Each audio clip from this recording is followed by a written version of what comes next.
Conference Day 3, looking at ending child marriage in Africa. It is one of the wars we decided to wage.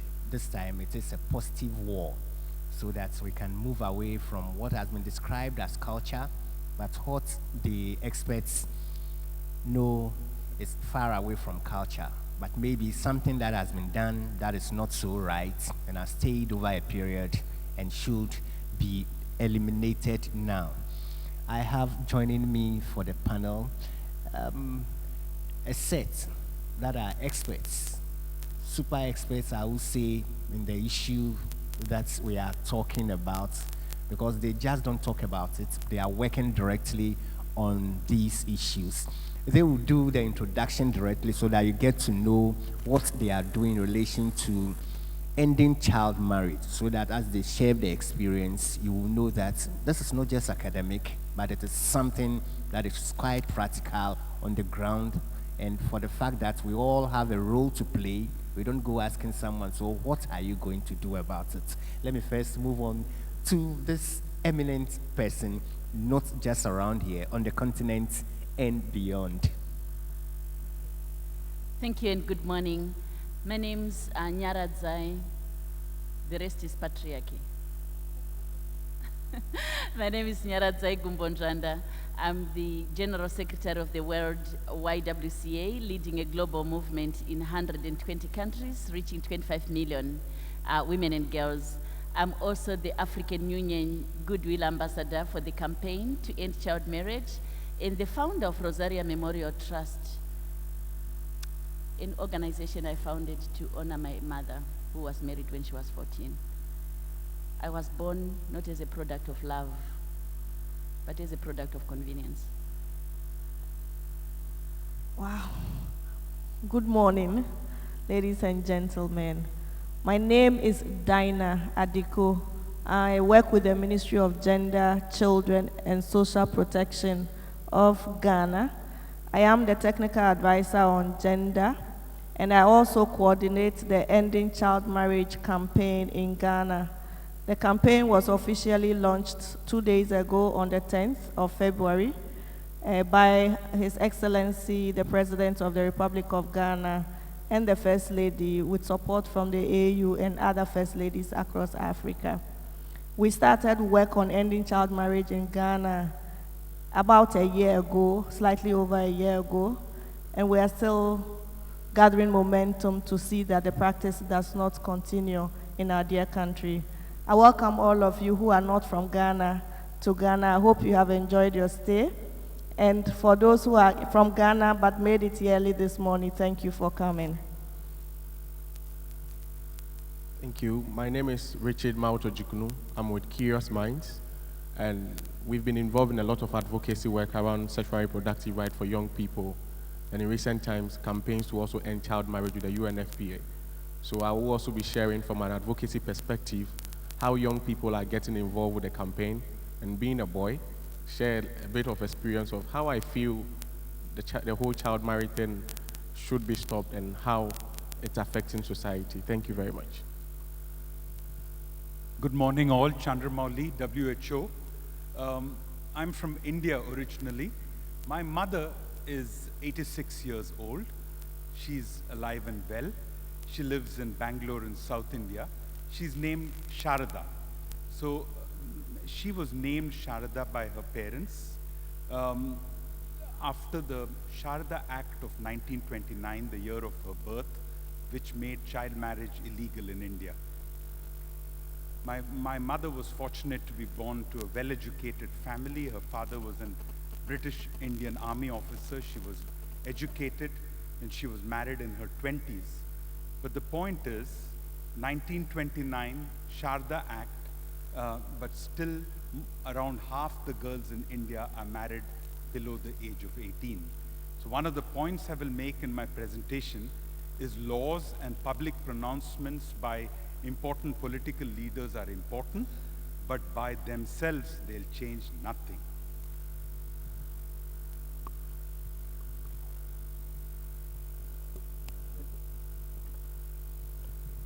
Thank you all, and we want to start, at least by the introduction, you get to know that They are all captured in the issues in relation to child marriage in one way or the other.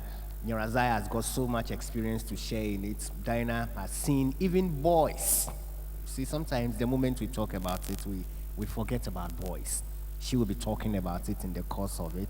And then from the young advocate's perspective, some of the challenges you face even when you start raising issues and how young ones can also help end child marriage, even though sometimes we say there is no power. But Nyorazai, if you have to give your introductory remarks, what would you say we've been into in relation to child marriage? You know, you are saying you are a child, an accidental child, if we have to describe it that way. But I know you have deeper concerns that you need to share in relation to it. Thank you so much. Just want to start by giving my 30 seconds recognition to the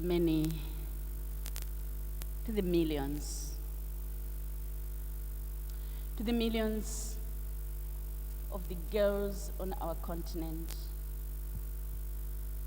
whose voice is still not even on this space to speak for themselves,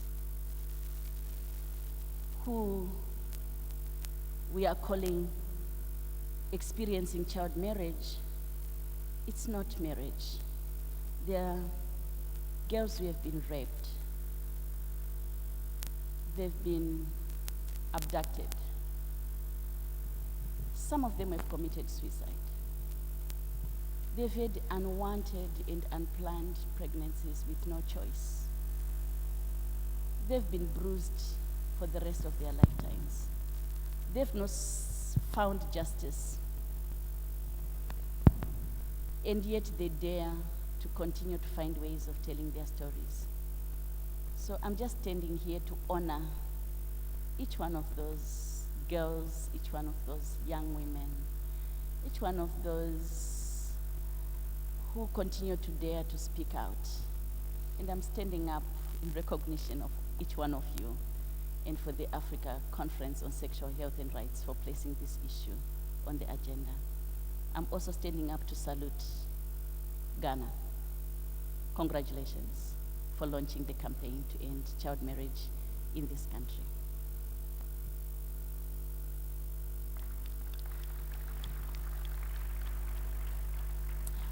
I smile with one eye as we celebrate many achievements on our continent. And I'm also bruised, pained, and still crying deeply with another eye. I'll start with celebrations. Africa is always about starting with beating the drums and then naming the issues and then finding the solutions. I will speak from the perspective of human rights. I'll speak from the perspective of my Africa, my continent, my people. I'll speak from the perspective of my life, my experience as the last born child of a woman who never chose who she was going to live with for the rest of her life, as the 14th pregnancy of this woman, my mother, Rosaria, who was taken out of school when she could barely write her name. Through this campaign and through this effort, I'm just honoring also my mother, Rosaria.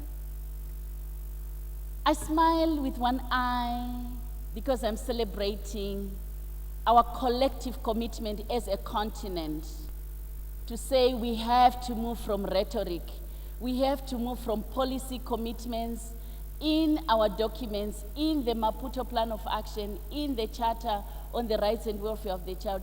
We have to move from words, from policy statements, to doable, practical actions in our communities, in our countries, in our households, and in our lives.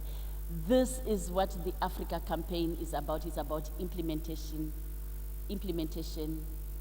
monitoring, and accountability.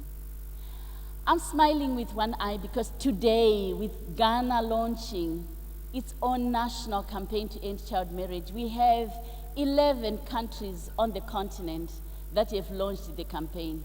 But what is 11 out of 54 countries? It's only but an anecdote and a drop in the ocean, but at least it is an important drop that is creating ripples on our continent. Congratulations to the countries that have launched. My country, Ghana. I have a little girl named after my name in this country. So it's my country, Ghana. We have launched. My country, Zimbabwe. My country, DRC. My country, Sudan, Ethiopia, Niger, Chad. So we have all these countries that have launched. We smile, we congratulate, and we appreciate. But launching is not enough. It is only but a step. So it is an expression of political commitment to move towards deeper implementation. Therefore, I salute the countries and recognize the countries that have launched, and I really feel it is a significant point, but it is not enough. Until we are able to translate the national campaigns, the national launches into doable actions. I'm also excited, very excited, that as part of the African campaign and as part of the effort that we have the Africa Common Position adopted by the heads of states of Africa at the last summit in June in Johannesburg last year. That's significant, that our heads of state at the highest political level has an Africa Common Position. And to accompany that is a plan of action that is being elaborated with, and a monitoring and evaluation framework. And the first ever Girls Summit was held in Zambia only last November, and many of us were present in that discussion. So that is good but insufficient. It's good that we have the political commitment, but until and unless the little girls, the Zebibs, the Tafadzwas, the Marias that we meet in the communities are able to have their life changed, we still have unfinished business, but at least we are celebrating that achievement.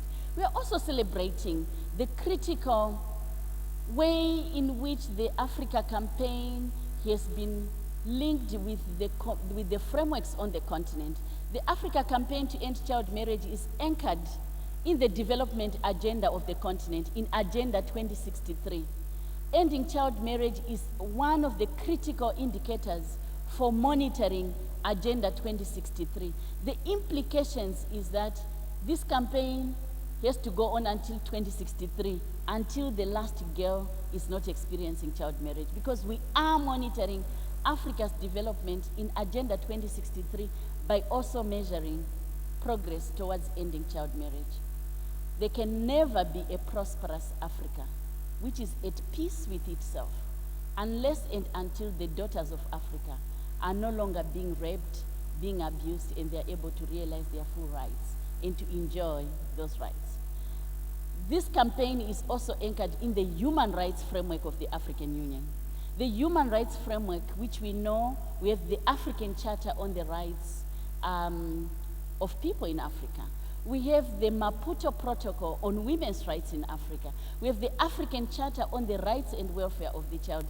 Therefore, this campaign is an implementation of the existing continental commitments on human rights and on women's human rights on the continent and on the rights of children on the continent. It is trite, it is law, it is given that the continent's human rights instrument have said 18 is the age of marriage. That's a position that the continental position, both in terms of human rights and in terms of development. Therefore, this is very important. And lastly, it's anchored in the conversation around security. We know we have the Gender Equality Declaration of the African Union, the Solemn Declaration on Gender Equality. And within it is a very clear commitment that contexts of conflict and post-conflict creates vulnerability and risk in which girls are then forced into marriage or enter into child marriage because of the circumstances of conflict. And we have seen it and we have experienced it, whether we are talking about the situation in Central African Republic, the situation in South Sudan, in Darfur, or the insecurities we saw in Nigeria with the Boko Haram and the abduction of the girls in Chibok. That is a clear example of how insecurity creates vulnerability and risk, but we also know that there are millions of girls who are in refugee camps and in displaced camps who are also entering into child marriage. We are also celebrating today, but because there is a significant partnership and collaboration on the continent. A collaboration with civil society organizations whom I salute, whom I give a shout out to, including my own organization, the YWCA, present in 32 countries in this region. We know there is a strong partnership with the United Nations. Thank you so much to the UN for stepping up, for standing up, for being very solid on this campaign. We have WHO on the podium, but we also know UNFPA, UNICEF are strongly behind the campaign, as well as UN Women and others. So this is a collaboration which could not happen until we celebrate the media.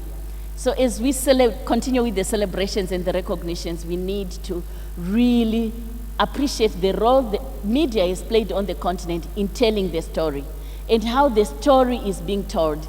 The story that shifts from vulnerability to leadership and to solutions, but a story that tells the story in the village, the story of the policies, and the story of the change that we want to see. And yet we are crying, and yet I am crying deeply. I'm hurting. I'm hurting because I know how it hurts, because I've lived the experience with my mother and with my two sisters, who were both married before the age 18. I refuse to use the word child marriage unless we put it in quotation marks. And I'm asking my Ghana, my African Union, the Africa Conference on Sexual and Reproductive Health and Rights to put the word child marriage in quotation marks. Because the moment we just say child marriage, we are giving legality to a crime. We are giving moral acceptance to a gross violation of multiple rights. Therefore, my first strong recommendation is that we find a word that describes this sexual exploitation and abuse of girls in ways that names the real issues that we are confronted with. We have to find ways in which we are able to name and move away from justification. Therefore, my second recommendation is around the arguments used and the justifications used.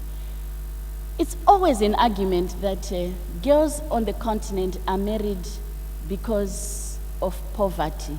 I agree that we are very poor, many of our families. But whoever got rich out of bride price, in my country pay lobola, 5 goats and 3 chickens and 5 shillings. Whoever got rich by getting that little money, or those 2 cows? Nobody. You never got out of household poverty by marrying off your daughter. You simply are digging deep into poverty, both the family giving away their daughter and the family that is marrying the daughter. So this economic argument is a false argument, and we have to start to reject that argument and to start to say our African families need alternatives to addressing household poverty. It's a macroeconomic issue, it's a governance issue, it's not just a microcredit issue. We need strong, significant investment in addressing household poverty in Africa in ways that we start to stop the indignity of marrying off our daughters as a way of getting out of poverty, because it's not a true solution. It's not a sustainable solution. It's simply abuse. I also reject the argument that it's my faith. I am a Christian woman. I lead a global movement called the Young Women's Christian Association, where in my faith is it given as an injunction that thou shalt marry thy daughter before that child is of age, from Genesis to Revelations for those who read the Bible. And for those who are in various other religious traditions, I invite you to read your own holy scripts and really to find that our cultures and our faiths uphold the dignity. And we need to look for that jurisprudence within our religious texts that upholds, so that religion is not abused and manipulated by people who simply want to violate the child. Culture. It was wonderful to hear the chief, the president of chiefs here in Ghana, saying we cannot continue to use the culture argument. We need to go back to that culture, my African culture, which I'm proud of, which reveres womanhood, which reveres the role of women within the family and within the community. Therefore, that argument is part of the campaign, is part of our collective effort in communities, is to refuse the justification on the basis of culture and simply say, these are criminals who are hiding behind the veil of culture and behind the veil of religion. I want to share lastly the key strategies and interventions that we need to use around prevention. On prevention, we've heard so many times, we've heard the statistics. It's about education and opportunities. Education without opportunities is insufficient for us to prevent child marriage. When you get an education, you need to get a job, you need to get entrepreneurship, you need to get a livelihood. So it has to be education coupled with opportunity. That is crucial as part of the investment. And that education is not just formal education. It's also non-formal education. It's vocational skills. It's other tools that we need in order for us to be able to be solid and for the girls and young people to be solid within their own work. Secondly, it's important for us to talk about relationship things. We may call it sexual and reproductive health and rights. We may call it sexuality education. But we have to talk about relationship. We have to talk about love. We need to talk about dating. We need young people to be able to talk about how to form a family, how to be able to negotiate, and that a no is a no, and that there has to be protection. So the issue around communication and relationships and dating is so important as part of the interventions that we need to do with young people within our communities, so that we have an open conversation that helps us to talk about comprehensive sexuality education in a way that celebrates the gift of life, the gift of love, and the ways in which we form relationships. It's important that we have, as part of the prevention, a very strong justice system. A justice system that enforces the protection of the rights of girls. A justice system that ensures that there's coherence between the ages of sexual consent, the ages of marriage, the ages of the education. We need justice in terms of the legal protection and the legal framework, but also justice for those who violate. So when there's violation, there has to be solutions in the justice system. It's appalling in my own country to see that whilst we are celebrating the constitutional court decision to say child marriage is against the Constitution, but we still find the perpetrators of child marriage just cutting grass being given community sentence. But it's actually rape that we are talking about. So it's an important aspect that we look into the issues of justice.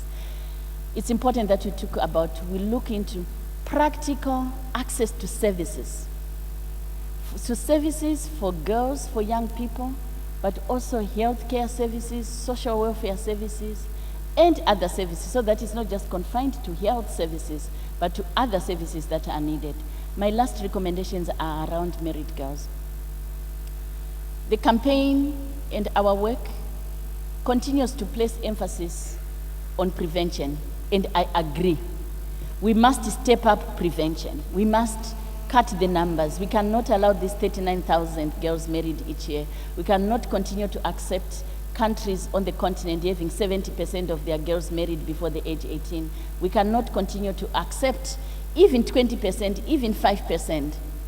But we need to know that as we sit in this room, there are girls who are experiencing this violation today. There are those who were violated last year and yesterday and the year before. We need solid interventions to support girls who have experienced and survivors and who are in marriage, including teenage moms who may no longer be in that marriage, because there's an assumption that this marriage subsists and holds. But you also know that at times these girls enter into marriage, and within 3 months, within 2 years, that marriage is dissolved. So we have so many single moms, young divorcees, young widows, and young women with children who are actually not resourced in terms of the interventions. They want to go back to school. We need education to have a re-entry policy. We need scholarships for these young mothers who want to go back to school. We need vocational training so that they have other opportunities. We need quality access to sexual and reproductive health and rights, including family planning for these girls. We need a strong intervention around HIV and child marriage, so that they are able to be protected, but they are able to be supported within their context. But we also need economic empowerment for for the girls. Lastly, it's important to support community groups. I lead a community organization. Most of the girls, we find them in our villages, and yet there is very little support going to these women's groups, youth groups in our villages. Most of the discussions remain at the national level and at the international level. When we ask for resources to go to communities, there's always this argument that, oh, we have a window for community funding. Communities don't want windows. In communities, we are big women. You can see we are African big women. We need doors. We need a door of accessing resources. A door in which you can walk and be part of the decision making. A door in which you can walk and be able to explain your own issues in a safe environment. Communities and women's groups and youth groups no longer need small windows for them to just see things inside, but they need clear opportunities to be part of the decision making, to be part of the resourcing, and to be part of the interventions. I have an interest in this matter, which is about my life. There is nothing which is as painful as knowing that your mother's own first sexual encounter was not consensual, and yet to continue to feel in my lifetime to give respect and love to my father, but knowing that it was hard for my mother, and knowing that, yes, I was born, but I also would have just wanted to be a product of pure love, of a pure sexual fulfilling moment, but knowing that for many of me and my siblings and many children, we are products maybe of rape, maybe of unplanned pregnancies, and to know that's not what we want for our mothers. We want our mothers to choose whom they want to marry, when they are ready to marry, when they are of the age to marry, and to enjoy their sexual health and their sexual rights, and to enjoy their full human rights. And for Africa, we are talking about the African demographic dividend.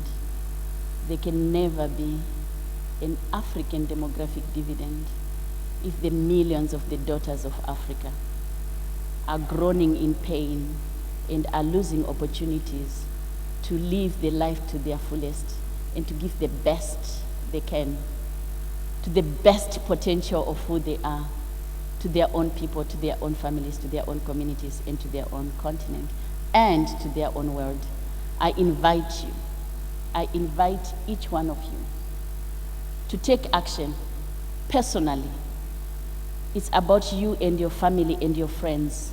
Speak out within your family, within your community, and with your friends. When you hear this issue happening in your family, speak out, intervene.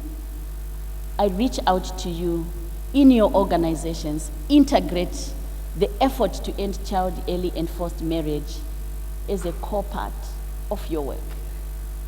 It doesn't have to be big actions. It could just be that small step. I invite you to continue to celebrate the efforts, but to continue to walk the pace, because I know we can end child marriage within a single generation, and I know we can bring closure to this issue within my lifetime. Thank you very much.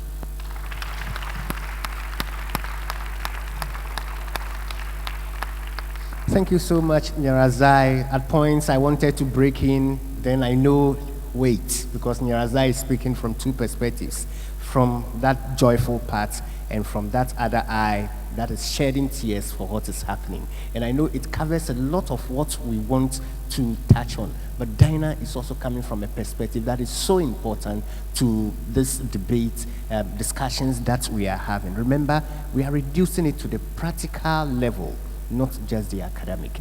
Dinah, what have we got to add? So much in the terms of ending child marriage that a year to come we'll say we sat here, and after a year we are seeing the results. Thank you, Kingsley. 2 nights ago, after the official launch of the Ending Child Marriage campaign in Ghana, there was a lot of joy, hugging, congratulations, and all of that. And somebody gave me a big bear hug and said, "Congratulations. What does this launch mean? Does it mean you are done, or does it signify the beginning of something? And what is government going to really do to ensure that child marriage ends in Ghana?" And I said, very good question. There's only one flaw. It cannot be the work of government alone. There's so much that we all have to do to end child marriage. Narazai has said most of it. We would coordinate the efforts at various levels, community, regional, national, and even join the campaign on the continent. But everybody else would have a role to play. We shared an experience 2 days ago at the launch, and that experience was of an 18-year-old girl who at 18 last December has 4 children. She got married at age 12. And in conversation with her family, this family felt they had no choice but to lend her off in marriage because she got pregnant at 12. They claimed they did not have plans to marry her off, but at 12 she was impregnated by her 16-year-old neighbor. So immediately she had to get married. The boy brought, I think, a bottle of drink and I think a fowl or something, and that was the marriage. According to the man, that was his knocking, and he was preparing to go and do the actual marriage rites. It's been 4 years, it's been 6 years, and the rite hadn't happened, but she's had 4 children, and they're living together, very poor. Obviously, the cycle of poverty continues in that family. In Ghana, we are realizing that teenage pregnancy is influencing child marriage a lot. Prior to now, we had believed strongly that many families were giving off their daughters into marriage to sweat poverty issues and because the girl was probably a burden or they needed to exchange something for some economic benefits. That fact still remains in many parts of our country across the 10 regions. What is also emerging is that young people are getting adventurous and engaging in sexual activity more. But again, because we're a country who do not have open discussions and conversations about issues around sex and how to have safe, protected sex, young girls are getting pregnant. Some of them also are being sexually abused, and they are also getting pregnant. But for many families, it does not matter how you got pregnant, so long as a man has been identified as responsible for the pregnancy. The first and foremost solution is to make sure that you are married to that man and you have a baby in wedlock. So we are challenged by that. Different parts of the country are showing increased statistics on teenage pregnancy. So for us, the battle on child marriage is also very strongly tied to issues around teenage pregnancy, safe sex, reproductive health, and rights. So we are very, very comfortable and excited about this conference because it's presenting opportunity for young people to openly discuss how to prevent and reduce issues of teenage pregnancy. How does this conversation in this big conference room in Greater Accra, the national capital, go to my village in Taingbe in the Volta region? I have been thinking. It's very exciting. I've seen snippets of it on the radio and on TV, but then I'm wondering, the girls in my village secondary school, how do they benefit? And that is where we come in. What is government of Ghana ready to do? We have, at the takeoff of this campaign, engaged with various stakeholders who are working around child marriage. Again, we want to highlight that at the start of this work last year, there were very few organizations that have focused on working to end the practice in their communities. You find many organizations working around education, health, and all of that. And when the issue of child marriage crops up, for example, an organization that supports girls through education, We say we do something on child marriage, and we do that because when we work in the communities, we realize that some of our girls are not sustained in school because they were given off in marriage, either because they were pregnant or the family thought it was time to go do your chore as a woman, which is in the kitchen, so they send them off into marriage. So these organizations will do little work on child marriage. So the effort on ending child marriage was very isolated. It was, some of it were duplicated because nobody was coordinating. So one of our big roles is to coordinate efforts and initiatives across the country to end child marriage. We also would like to monitor it and to avoid duplication, to ensure that we don't have a one-size-fits-all intervention. Now, as I said, let us craft interventions that respond to the particular need of communities. We had a visit to some parts of the northern region. We found out that giving out girls is still a cultural thing. But also, in other parts of the country, we also find that teenage pregnancy is influencing it. So will you go having conversations with elders and talking about don't give out young girls when the actual problem that community is facing is their girls are getting pregnant, so they have to find them husbands, so the babies are named after their fathers.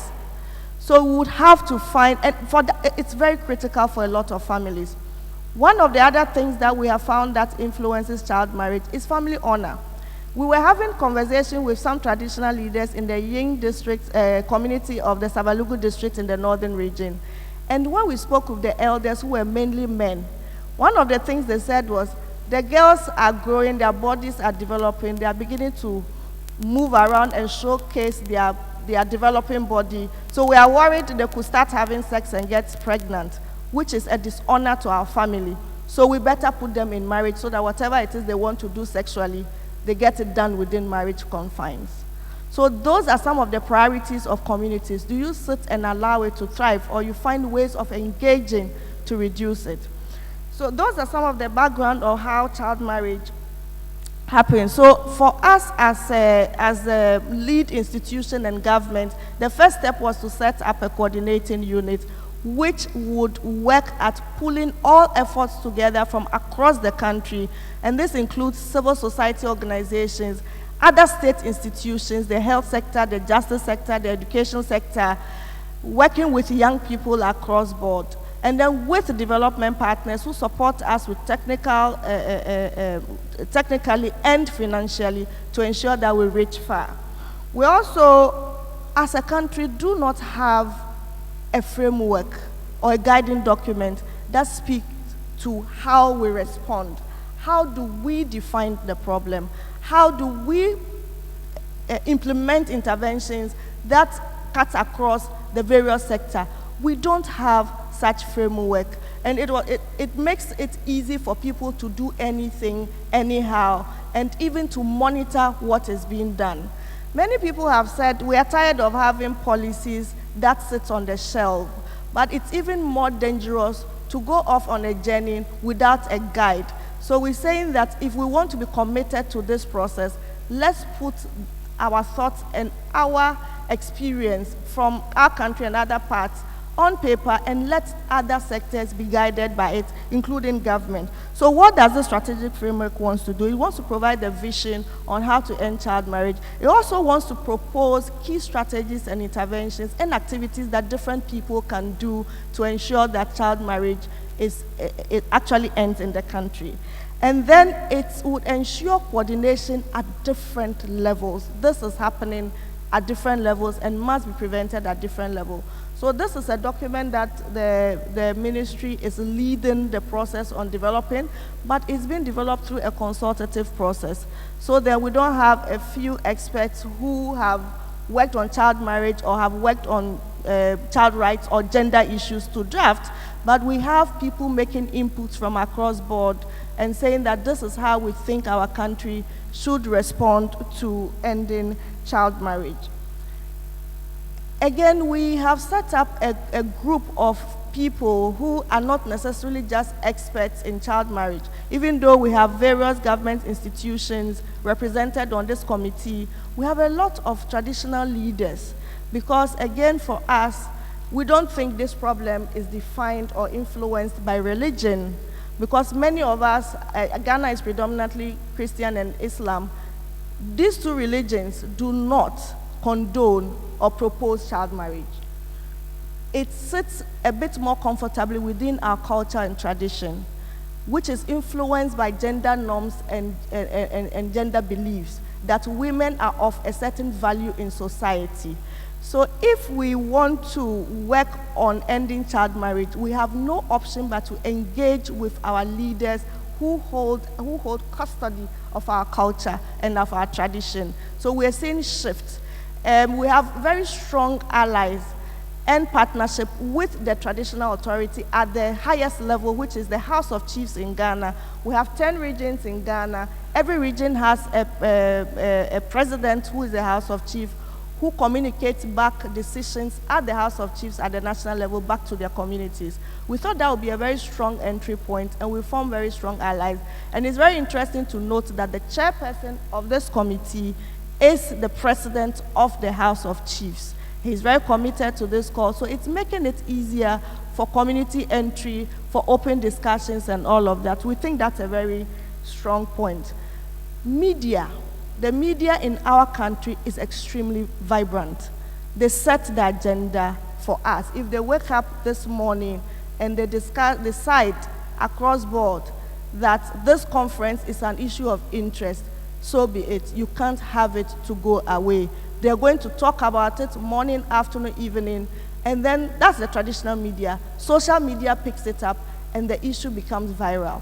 If they wake up and they say corruption is an issue of interest in Ghana today, corruption it will be, and that will run for 1 week. The media has set the agenda. For us, we thought, let us have the media to set the agenda on ending child marriage in Ghana. And when they put it on the table, it will be discussed. It will reach far, and people will begin to tune in on the fact that child marriage affects our children, it affects our community, and it affects our future. We took off immediately by forming bonds with these organizations. One of key of the things we wanted to first to set the agenda, but not to set the agenda in a negative way. We've noted that as a country, issues around gender-based violence, sexual abuse are discussed in a very demeaning way, making the victims of these abuses even more victimized. They are stigmatized, they are labeled. If you are a victim of sexual violence, obviously, sometimes the story is reported as though you were a prostitute. What were you doing there? How could you have been raped? Why didn't you scream? So the nature of reportage around issues of violence against women and girls was not particularly in a protective manner of the victims, and then respectful of the female gender. So our work was not only for them to set the agenda, but to set the agenda in the right way. So we had engagement across board, and then to also be consistent. You know, it could become a fever, it blows, and then it ends. How do we stick it on the wall and make it stick for a very long time? We made them our friend. It picked up every week, every day. Somehow the media is talking about ending child marriage. We think that can be accelerated into the regional radio and TV stations and all of that. To support that, we, with our partners, have developed mass communication materials, documentaries, jingles, and all of that. We are trying to, in these messages, come at it at a strength-based approach. Do we keep painting the dirty, scary, demoralizing picture of child marriage, or do we also reflect the strength side, where people who avoided child marriage, who chose the option of education of their girl child, made gains and showcased that aspect so that communities would also learn from that and be encouraged by that? We are trying.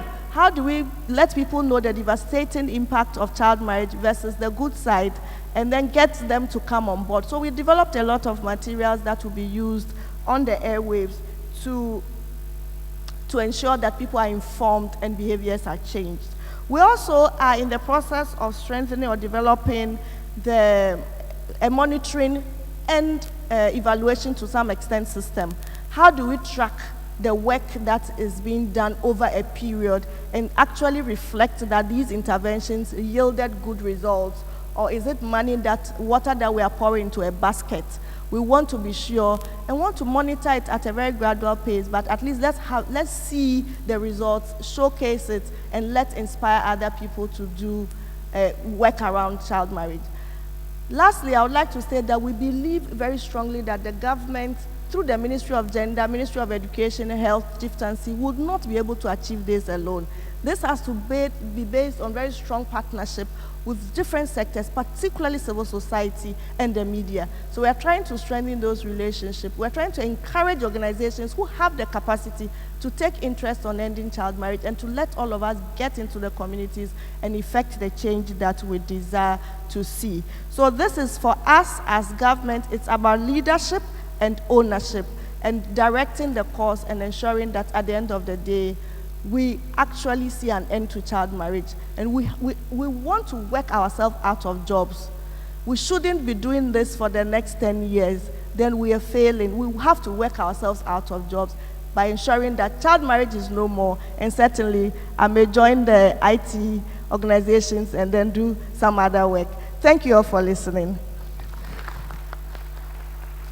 Thank you so much, Dinah. Really, cross-cutting issues will need cross-cutting measures, and it's across board. Somebody was asking this morning, but what have we got to do about it? When you mentioned Ministry of Education, and I said, now we just don't talk about just one ministry. If we are talking about development, it is so cross-cutting, and one thing being done here will dovetail into the other, so we need to work together on a regular basis. You've mentioned the media, so vital, and I've seen that when young people start very early using media for advocacy, it helps. Richard W.H.O was so young when he started. He's growing through the process and taking it up. Richard, sharing the experience, how is it like passing on such message through the very young so that they influence colleagues within the community? Hello. Yeah. I'm with Curious Minds, and for some time now we've been doing a lot of advocacy work when it comes to ending child marriage as well as other issues. And with our experience and advocacy work, we realize that there are so many factors which the earlier speakers have mentioned when it comes to especially cultural issues, the culture of silence. Young people over the years, we've benefited from workshops from government, from civil society organizations that are training us to equip us to also intervene and advocate when it comes to such issues. But are the families involved in some of these things? Are they willing to even take the first step of reporting the case? Many of them consider so many factors if they want to make a report. If we report this case, this person is taken up, what is going to happen to the family? Who is going to complain? We have a family system, mostly the extended family system, where we revere and respect so many other people. So when these issues come up, people even cover them up in the first place. In Ghana, we are fortunate that whenever there is a report and it gets to the media, the various ministries take the issue up, and it becomes a matter of concern. Our ministers, especially those of them, the female ones, condemn this seriously. But first of all, do the reports even come for people to know about it? So the culture of silence, people not reporting. Back at Curious Minds, one of our presenters who present the youth wing of one of our radio shows, Unique Curious Minds, Binta Al-Hassan, she's doing so well, presenting radio shows and representing young people. Just a few years back, she would have been a victim of child marriage, but for the intervention of Curious Minds, making a quick report and earlier follow-ups being done. Years later, she wanted to also help another child in her community who was going through this. But after taking the first step to make the report, the family was not even willing to come up again to follow up. So what happens next? So for we as young people doing the advocacy, we feel that that culture of silence, we need to empower young people to talk more. Our culture always doesn't make us to talk more or ask questions. So if I'm a victim, I'm a child, and I'm even suffering, where do I walk to? So for me, one of the things is that young people should be empowered, community champions. When you go to various communities, we have young people, not necessarily those who are educated, have gone to the universities. Every community, there are young people who are either mostly organizing people, championing various causes. How do we find such community champions so that when the families are not willing to report, these people take the initial steps, make the report, and we know that whenever reports are actually made and it gets to the various departments of government, so that W.H.O, in this case, they are not considering what the family is saying. It becomes a matter of legality, so they take it up. So how are we looking at the issues of report when it comes to some of these issues? So empowering community champions is really something that we need. And implementation. Over the years, Curious Minds has been advocating on the Children's Act 560, which was passed in 1998. And in the Children's Act 560, Section 14 talks about a child in need of care and protection. And this has been there for a long time. And it falls under who is in need of care and protection. Young people who are also being given out for marriage. So what protection are we giving to them? How has the Department of Social Welfare been equipped enough financially to take up such cases? If a report is made, that child has to be taken away from the home. Who keeps this child? Who finances the child for a period of time, at least when all cases are going on? So I believe there are still frameworks that need to be put in place, but at least for now, there are very little documents that when we focus on and put implementations in place, some children will begin to benefit. So for me, we should be looking at implementation and empowering young people as well as in-school children. I know the Ministry of Education has been involved to some extent, but teachers, if you realize a girl child in your school has not been present for a period of time, a week, 2 weeks, getting to a month, and perhaps per government report, you know that in that locality, issues of child marriage is high. Does the teacher take the step to go and find out from the home, where is this child? Do we take those immediate steps? So how do we empower teachers to also identify some of these young girls? Because most of them, at an early age, at least they will be in school. As and when they complete primary school, when they are going to the higher levels, some of the girls drop out. But if we look at the age within which child marriage happens, often these girls are in school. So when they are no more coming to school, who does the follow-up?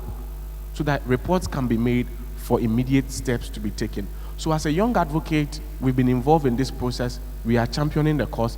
We have young girls amongst our group who nearly experienced this issue about child marriage and are championing the cause.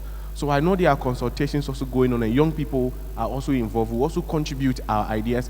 But for us, one of the basic core principles is that the Department for Social Welfare should be empowered. And when they are empowered, at least they can act in some extent to reduce some of the cases. When the cases are reported, the media takes it up, and then I know some of our ministers, especially the female ones who are very strong, they are always criticizing and calling for government action. So with our experience, we've been doing a lot of work, and we'll continue to do more work when it comes to issues of child marriage. Because UNFPA launched a campaign recently where Curious Minds is also involved in ending child marriage. And there are several activities, and when young people are continuing to be involved in some of these cases, we also bring our perspective on board. So let's break the culture of silence. Young people should report. Young people shouldn't feel intimidated. Because when the parents who give these children out don't see anything wrong with it, you can make all the beautiful policies, the justice system will work, but who is coming to make the report for you to prosecute someone? Let's empower the young people, community champions, and I think that will be a way forward. Thank you. Thank you so much, Richard Jikunu. And what you stated reminds me of one nurse who said during their training and in their community outreach programs, they were looking for expectant mothers and those who have just given birth to give them services. And sometimes when they get to a new community, the children begin to realize this is what they are coming to do. They won't know who has given birth or the new expectant mother, but the children will approach them. So immediately the children are aware. I know who is pregnant. I know who has given birth. Please let me lead you to the place. So the awareness really helps. So if young ones get to know very early, it helps them to also help the process so much. We are saying that this is a cross-cutting issue.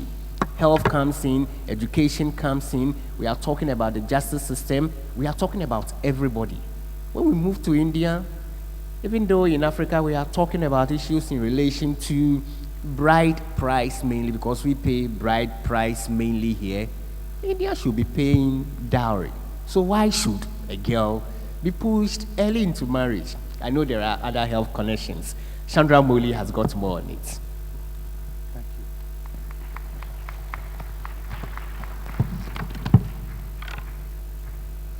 Thank you, Mr. Chair. Could you please dim these lights, and could I have my first slide, please? We've had Nyaradzai, who's a global advocate, a regional advocate, talk about her perspective as an advocate, but also her perspective as the leader of an NGO supporting grassroots level action. We have had Diana speak about government level leadership in taking the commitments that have been made and trying to lead a process to translate that into real change in girls' lives. And we've had Richard speak from the perspective of a community-based organization, both in terms of their media programs and in terms of their field-based programs to see what can be done. My short presentation of 10 minutes, I'm going to share some data with you on levels, trends, causes, consequences, and then spend the last few minutes of my presentation saying, what is the evidence that we have that works, that does not work, and then to close with one concrete example of a country which has made a big difference in a very short time. Next slide, please. Could I have the next slide, and could you please dim these lights?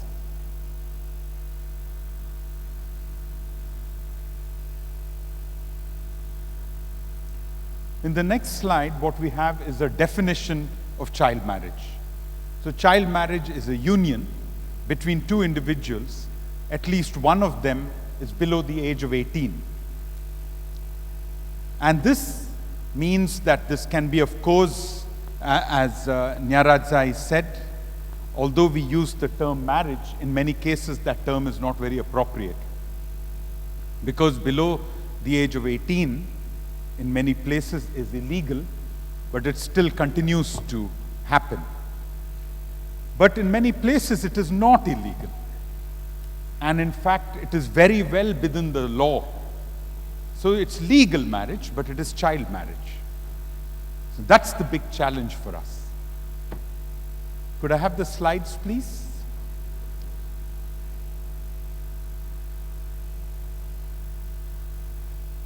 So legal or customary union between two people in which one or both are below the age of 18. And the point I was making is that it can be legal in many countries. Age of marriage is not 18. It's 14 in some countries, and there are countries where, for example, in Egypt, after the Arab Spring, political leaders wanted to reduce the age of marriage even further. But also the big problem is customary union. In countries you have laws, but then you have these laws overridden by customary laws. And you have cop-out laws, which really angers many of us. For instance, age of marriage is 18, but if the girl is pregnant, she's allowed to get married at 16. So what does that mean? You're supposed to wear a seat belt, but if your mother tells you you don't need to wear a seat belt in the car, it's okay. So what's the meaning of laws like this? Nonsense laws. Next slide, please. Global prevalence of child marriage. Sorry, you can't see the slide, but I'll make the slides available. In developing countries, 1 in 3 girls is married before the age of 18. In West and Central Africa, the percentage is 46%. And in Eastern and Southern Africa, it's 38%. Highest rates are in this part of the world. Next slide, please. Of the 10 countries with the highest rates of child marriage, 7 are in Africa, sub-Saharan Africa. So this is a part of the world, Asia, South Asia and Africa are where you have the highest rates. Next slide, please. Global trends are downwards. Between 1980 and 2010, over 25 years, there's been a 5% decline. So there has been a decline. Of course, it's been patchy, and it's occurred more in some countries than in others. And even in countries where it has occurred in some pockets, not in others. I have a paper which I'm very happy to share with you later, where we've looked at first births in Kenya, Uganda, and Tanzania. And what we see is that in rural areas, in poor communities, in less educated families and communities, adolescent pregnancy rates, first births, have actually not declined, they've increased. So declines have occurred in urban areas among well-to-do families. So this is a rights issue. Françoise was talking about inclusion on the first day. And this is really about inclusion. And as government leaders and NGO leaders, we have a huge responsibility to make sure that these benefits are directed at those who are most vulnerable. Next slide, please. And this is a frightening slide.